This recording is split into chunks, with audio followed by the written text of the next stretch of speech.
इस वीडियो में मैं आपको बताऊंगा मोनार्क्स के बारे में, जो हमारे सोलो लेवलिंग का जो सीरीज है, जो एनिमे चल रहा है, उसके मेन एंटागोनिस्ट है। आखिर ये लोग आए कहाँ से, इनका रीजन क्या है, ये सारी डिटेल्स मैं आपको बताऊंगा। और साथ में मैं आपको बता देता हूँ, इस वीडियो में आपको माइनर सा स्पॉइलर भी मिलेगा, तो अलर्ट जरूर रहिएगा। उसके बाद हम सबसे पहले बात करते हैं ये मोनार्क क्या चीज़ है। मोनार्क बेसिकली वो एंशिएंट मॉन्स्टर है।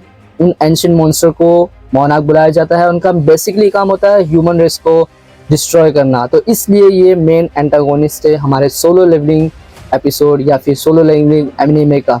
सबसे पहले बात करते हैं इनकी हिस्ट्री के बारे में। मैं आपको थोड़ा सा हिस्ट्री शेयर करूंगा जो आप लोगों को अभी नहीं पता है, बट मैं आपको जरूर बताऊंगा।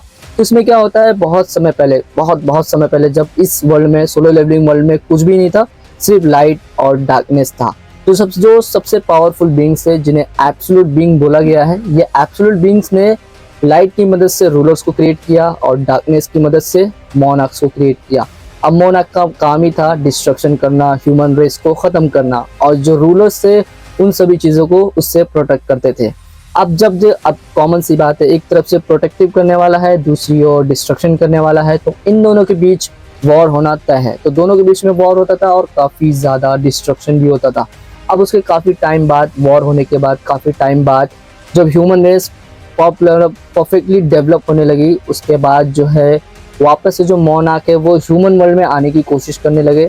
और जब वो आए तो वहाँ पे काफ़ी ज़्यादा ह्यूमंस को डिस्ट्रॉय करने की कोशिश की। बट यहाँ पे जो रूलर्स है उन्हें प्रोटेक्ट करने के लिए आए और उनके बीच में वॉर हुआ। वॉर इतना ज़्यादा पावरफुल था कि उस वॉर की वजह से ह्यूमन रेस ही ख़त्म हो गई। और इसमें जो जीत है, सबसे पहली जीत रूलर्स की हुई। अब उस वॉर की वजह से जो डिस्ट्रक्शन हुआ, जो ह्यूमन रेस पूरी तरह से खत्म हो गई, तो एब्सोल्यूट बीइंग ने एक नई चीज क्रिएट की जिसका नाम था कप ऑफ रिइंकार्नेशन। अब कप ऑफ रिइंकार्नेशन बेसिकली काम क्या करता था, वो जब भी उसका यूज किया जाता था तो टाइम को वो 10 ईयर्स बैक कर देते थे। तो उसी तरह से जब रूलर्स के वॉर की वजह से, अटैक्स की वजह से, उनके डिस्ट्रक्शन की वजह से जब ह्यूमन रेस खत्म हो गई, तो उन्होंने उस कप ऑफ रिइंकार्नेशन का यूज करके टाइम को 10 ईयर्स बैक कर दिया। अब जब उन्होंने 10 ईयर्स को टाइम बैक किया तो फिर से वॉर हुए। उसमें फिर से मोनार्क और रूलर्स के बीच में वॉर हुआ। और उस वॉर में कभी मोनार्क जीतता था तो कभी मोनार्क जीते थे, तो कभी रूलर जीते थे। बट इनके वॉर की वजह से जो डिस्ट्रक्शन होता था, उसका जो खामियाजा है वो ह्यूमंस को फेस करना पड़ता था। और इसकी वजह से ह्यूमन रेस भी डिस्ट्रॉय हो जाती थी और रूलर्स बार बार कप ऑफ रिइंकार्नेशन का यूज करते थे। बट इस बार कुछ डिफरेंट हुआ, क्योंकि इस बार इन दोनों के बीच में जो फाइट हो रही है, इसके अंदर एक तीसरा एंटर करता है, जो है हमारा मेन कैरेक्टर जिन्हू। जिन्हू जो है इस वॉर में एंटर करता है, क्योंकि धीरे धीरे उसकी जो लेवलिंग है, जो उसकी पावर वो इंक्रीज होती है। और जो वो मोनार्क वहां से दूसरे वर्ल्ड से आते थे, उन वर्ल्ड से वो उनसे वो फाइट करता था और उसकी जो पावर है वो इंक्रीज होती चली गई। अब मैं इस वीडियो में आपको बताऊंगा टोटल कितने मोनार्क थे और उन मोनार्क को जो है हमारे मेन कैरेक्टर ने ही मारा है, और वो कौन कौन थे। और इसका मैं पूरा डिटेल वीडियो नहीं बताऊंगा, सिर्फ आपको जो है मोनार्क्स की लिस्ट दूंगा और उसी तरह से रैंकिंग रहेगी जिस तरह से वो एनिमे सीरीज में हमें दिखाई देने वाले हैं। तो उसी तरह से मैं रैंकिंग भी आपको देने वाला हूँ। इस एनिमे सीरीज में जो हमें सबसे पहले दिखने वाला है वो है एंथ्रेस, जिसे द किंग ऑफ ड्रैगन भी बोलते हैं। उसके बाद आने वाला है ऐशबॉर्न। ऐशबॉर्न बेसिकली वो है जो हमारा मेन कैरेक्टर संग जिन्हू बनता है, जो जिसे शैडो ऑफ मोनार्क भी बोलते हैं और साथ में द किंग ऑफ डेड भी बोलते हैं। तो इसमें क्या होता है, जो हमारा ऐशबॉर्न जो मोनार्क है, वो जो है हमारा जो मेन कैरेक्टर संग जिन्हू है, उसे अपना सक्सेसर बना देता है, जिसकी वजह से जो उस मोनार्क की जो भी पावर्स होती है, द पावर ऑफ शैडो, जो भी है मोनार्क ऑफ शैडो, या फिर द डेड, जो भी वो डेड को कंट्रोल कर सकता था, शैडो को कंट्रोल कर सकता था, वो पावर्स जो है संग जिन्हू को मिल जाती है, जिसकी वजह से वो शैडोज को कंट्रोल कर पाता है। ऐशबॉर्न के बाद बहुत सारे ऐसे मोनार्क आने वाले हैं। इस सीरीज में टोटल हमें 9 मोनार्क दिखाए जाने वाले हैं। तो टोटल अभी हमने एंथ्रेस जो फर्स्ट आने वाला है, उसके बाद जो सेकंड ऐशबॉर्न, वो संग जिन्हू को अपना सक्सेसर बना देता है। देन उसके बाद थर्ड, उसके बाद आएगा जो है वो है बारान, जिसको द किंग ऑफ डीमंस भी बोलते हैं। उसके बाद आएगा रकान, द किंग ऑफ बीस्ट बोलते हैं उसको साथ में। देन उसके बाद आएगा फॉरेस्ट मोनार्क आता है। देन उसके बाद तवांग करके है, फिर लेगिया है, क्रोएशिया, फिर यगमन, ऐसे करके टोटल 9 जो मोनार्क हमें पूरे एनिमे सीरीज में दिखाए जाने वाले हैं।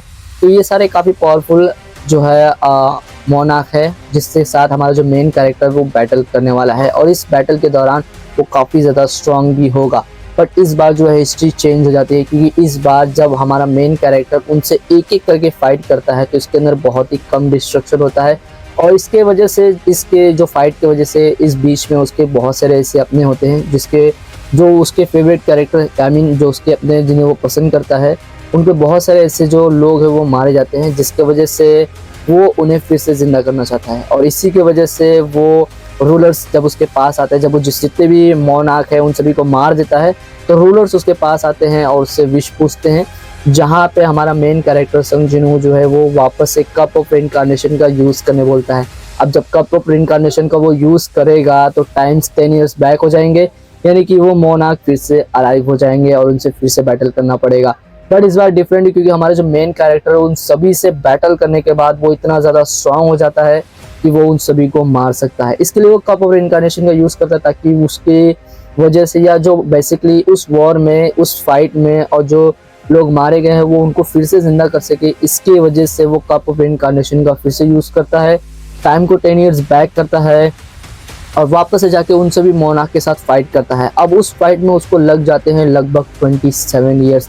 टोटल 27 ईयर्स तक वो उन सभी मोनार्क को उनके ही डोमेन में घुस के मार देता है और वापस से अपने टाइमलाइन में नहीं आता, बल्कि वापस से जब टाइमलाइन 10 ईयर्स जो बैक होता है, जो एक्चुअल टाइम होता है, उस टाइम में जाता है जहाँ पे उसके सारे अपने जिंदा होते हैं और वो ये टाइम पे वापस पहुँच जाता है।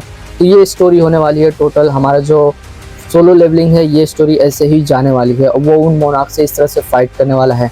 तो इसी तरह से अगर आपको फुल डिटेल वीडियो चाहिए कि आखिर उसने किस तरह से उन सभी मोनार्क से फाइट की, उन्हें कैसे मारा, उसको कौन कौन सी पावर मिले, ये सारी डिटेल्स वीडियो चाहिए तो आप मुझे कमेंट बॉक्स में दीजिए, मैं उन सभी की डिटेल वीडियोस दे दूंगा। साथ में अगर आपको हमारा जो मेन कैरेक्टर है उसकी फुल पोटेंशियल, उसकी फुल पावर्स क्या है, अगर उसकी डिटेल वीडियो चाहिए तो वो भी आप कमेंट बॉक्स में कर दीजिए, मैं वो भी आपको शेयर कर दूंगा।